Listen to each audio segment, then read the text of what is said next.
Hello people, welcome to my new video and my new series which is gonna be called Earth, a Journey Through Time.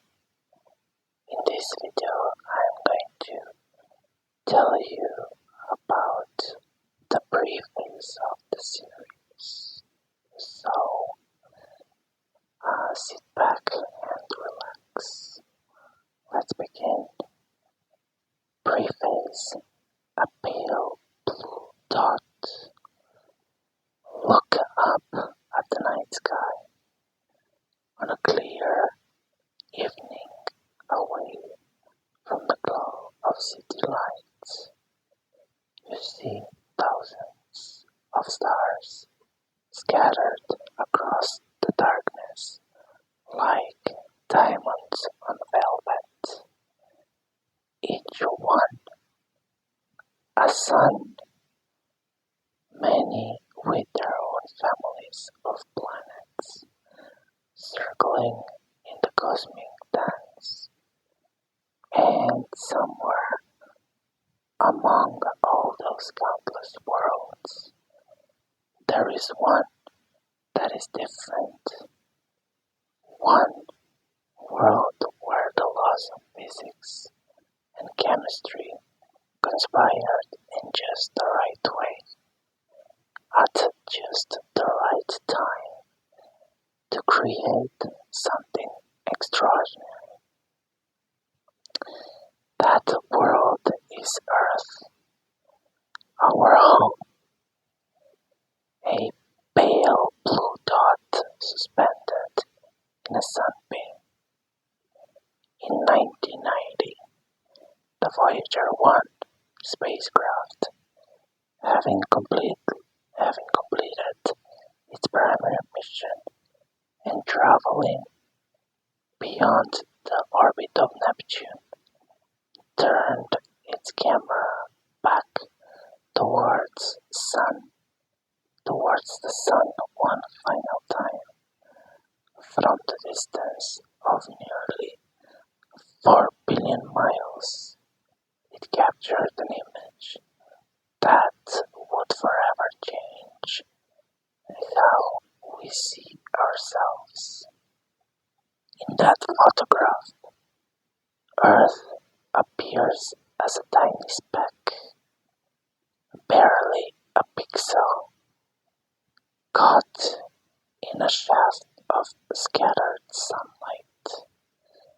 Suspended in that ray of light was everything, every human who has ever lived, every civilization that has risen and fallen, every war, every peace, every triumph, every tragedy, all of it on a mote of dust suspended in a sunbeam.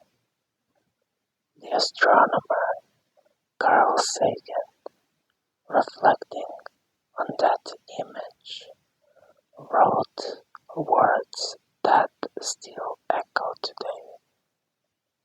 Consider again that dot. That's here. That's home. That's us. And he was right. But that pale blue dot has a story far older and more epic than the brief moment of human history. It's a story written in stone and ice, in the bones of ancient creatures, in the very atoms that make up our bodies. This is a story where we are about to explore together a journey through deep time, across billions of years.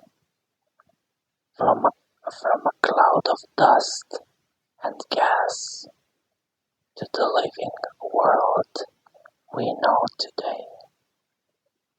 It's a story of creation and destruction, of catastrophe and resilience, of extinction and renewal. It's a story that will take us from a molten hellscape to frozen snowball worlds, from the first stirring of life in ancient seas to the rise of consciousness itself. We will witness the birth of our planet in cosmic violence.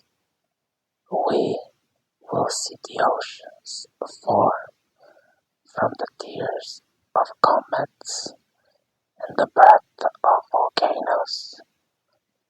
We will watch as the first fragile molecules learned to copy themselves, beginning the long, slow dance of evolution. We will meet creatures so alien they seem from another world entirely, and yet they are our ancestors, our kin, our family across the vast expanse of time. This journey will require us to expand our minds just to grasp the time scales that dwarf human comprehension. A million years, 100 million years, 1 billion years. These numbers become abstract, almost meaningless, until we find ways to make them real. If we compressed Earth's entire history into a single year, with the planet forming on January 1st, the first life wouldn't appear until March. The first animals wouldn't crawl onto land until November.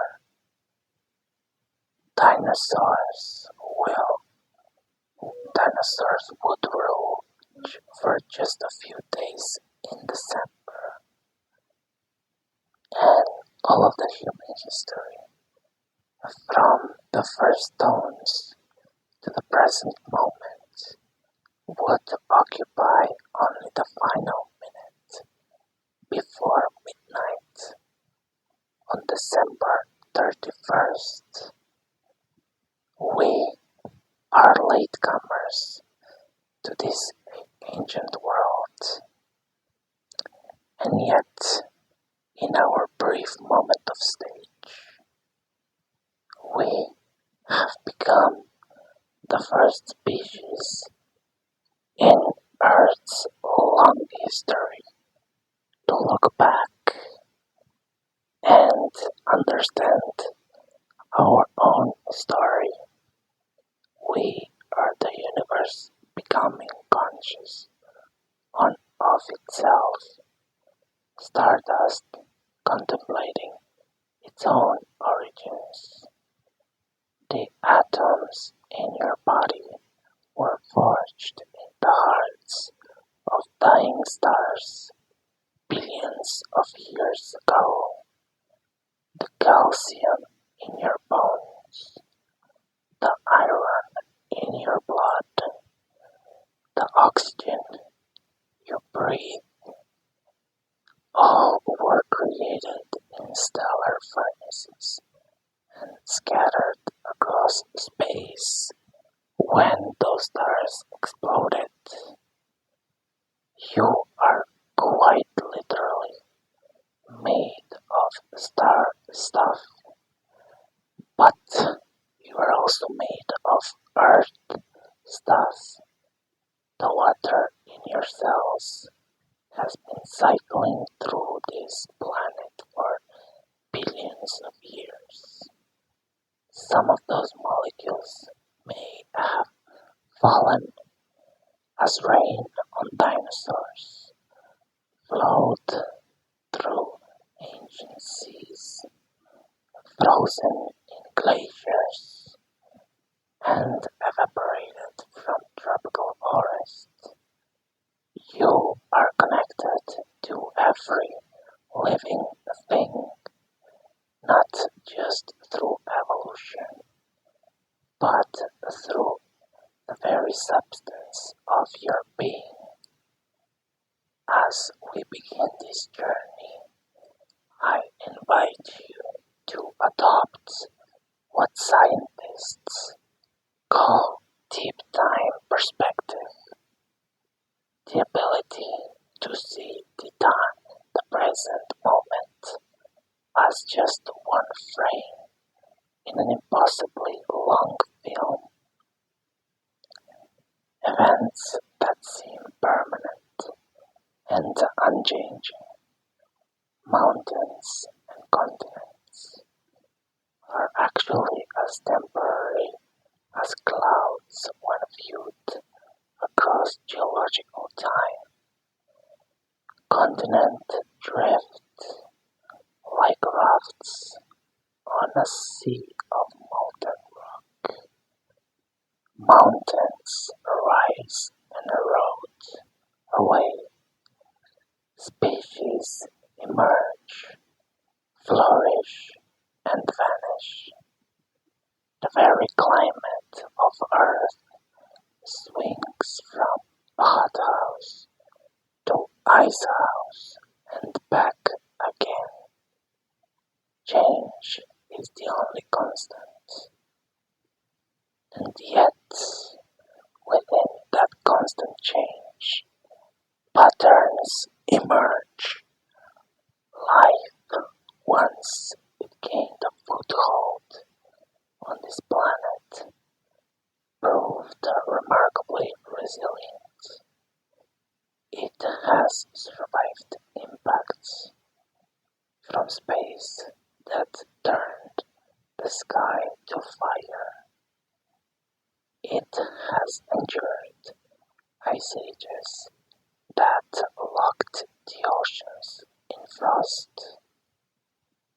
It has adapted to poison atmospheres and crushing pressures, to searing heat and absolute darkness. Life finds a way, as they say, and it does so through the elegant mechanism of evolution, the simple process of variation, selection, and inheritance played out across millions of generations. Understanding our planet's history is not merely an academic exercise. It is urgently practical. We live in a time when human activity has become a geological force, altering the composition of the atmosphere, the chemistry of the oceans, and the climate of the entire planet at a pace that has few parallels in Earth's past. By understanding how our planet has responded to changes in the past, we gain insight into into what the future may hold. The rocks remember, the ice remembers, the fossils remember, and they have stories to tell us if we learn how to read their language. But this journey is also about wonder, about rekindling that sense of awe we felt as children when we first learned that dinosaurs once walked the earth, or that the stars were other suns impossibly far away. In our modern world, it is easy to become jaded, to lose that capacity for amazement. But the story of Earth, properly told, is more astonishing than any fiction. The truth is stranger, more beautiful, and more terrible than we can easily imagine. Consider this. There was a time when Earth had no moon. There was a time when the day was only 5 hours long. There was a time when the sky was orange and the oceans were rust-colored.